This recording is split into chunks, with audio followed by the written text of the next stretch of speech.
everyone, welcome to my YouTube channel. My YouTube channel. পুৰণাক বিদায় দি নতুনক আদৰিবলৈ আজি মাংস মাছ এই নবৌয়ে মাংস বনাই আছে।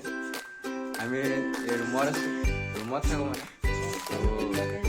কালি পৰীক্ষা শেষ হৈছে, আজি সেয়ে ভাবিলোঁ পাৰ্টি এটাকে সিহঁতক খোৱা যিহেতু নতুন বছৰ আহি আছে। বনাই আছে এই নবৌষ্টি মোৰ লগৰ হয়, একে বাঞ্চই হয়। মাংস বনাই আছে, মাংস আধা ফ্ৰাই কৰা হৈ গৈছে, তাৰ অলপ বাকী আছে। এইফালে মই মাছ বনাই আছোঁ, সেইফালে নবৌয়ে মাংস বনাই আছে, এইফালে মই মাছ বনাই আছোঁ।